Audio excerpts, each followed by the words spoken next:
Hari ini saya akan mereview salah satu sosis yang sudah tersertifikasi halal di Jepang, yaitu sosis Sanriku, dibuat oleh perusahaan dari Miyagi. Cecang. Mari kita coba yang merica. Ada plastiknya.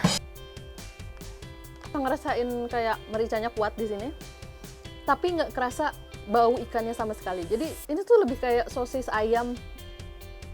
Lebih kayak sosis ayam menurut saya. Umai des, umai. Dan yang terakhir, rasa yang saya tunggu-tunggu yaitu rasa cabai. Saya nggak tahu ya, bakalan pedas atau enggak.